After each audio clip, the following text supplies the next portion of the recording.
Chaque année, 30 millions de verres de présentation sont jetés en France.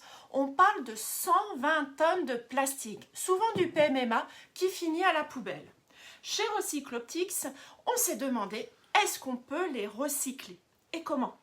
Pour ça, on a lancé une étude avec la société française R&D Concept. On voulait savoir que contiennent vraiment ces verres. Est-ce que leur matière est recyclable?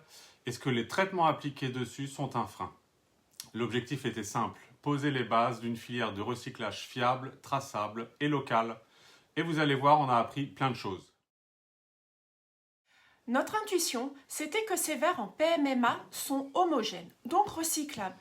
Mais on avait des doutes, surtout sur les traitements de surface, les encres et les verres teintés.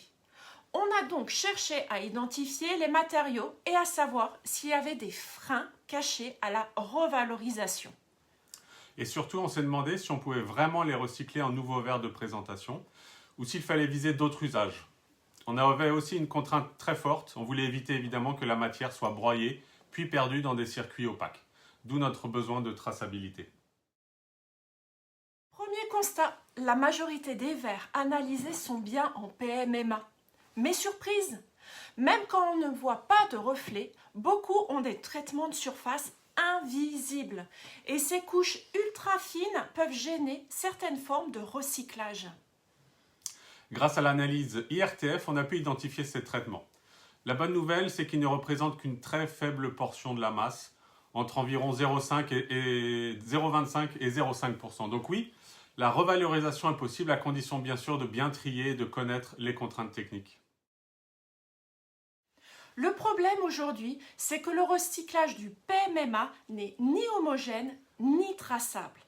Trop d'intermédiaires, trop de mélange de matières. Surtout qu'on collecte à la fois du PMMA, mais on s'est rendu compte qu'on collectait aussi des verres de présentation, du polycarbonate ou des verres ophtalmiques. Oui, et en plus, pas de retour clair sur ce que devient la matière.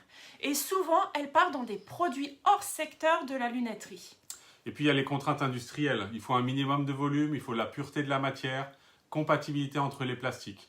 On a aussi constaté un vrai manque d'infos chez les fabricants de verres. Même les opticiens ne savent pas toujours ce que contiennent leurs calibres. Un des freins majeurs qu'on a identifié, c'est le tri. Aujourd'hui, les verres de présentation sont très hétérogènes. Traitement, encre, couleur, type de fabrication, tout ça complique énormément le recyclage. Sans tri précis, on ne peut pas garantir un matériau homogène. Et c'est là que tout bloque. Mélanger des verres différents donne une matière imprécise, inutilisable pour refaire des verres ou des objets de qualité. On avait commencé avec du tri manuel, mais nous avons besoin d'une solution technique de tri à l'échelle industrielle pour pouvoir avancer. L'étude propose plusieurs scénarios de revalorisation. Recyclage mécanique, chimique ou upcycling.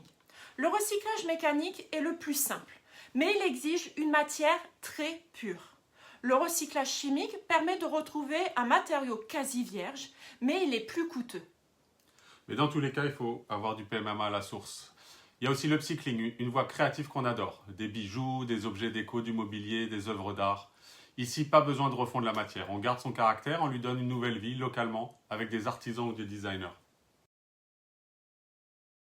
On ne s'est pas arrêté à l'étude.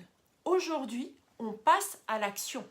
On avance sur plusieurs prototypes d'objets issus du recyclage. Grâce à un membre du bureau de l'association, des partenaires avec des écoles et surtout des collaborations, nous avons financé un fonds propre, tout ça.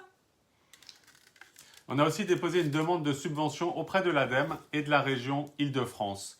L'objectif est clair, investir dans des solutions de tri performantes, à minima trouver les acteurs qui le font déjà, pour obtenir un matériau PMMA homogène, trié et prêt à devenir une plaque, des granulés ou tout objet avec une entreprise jurassienne. Spoiler alerte!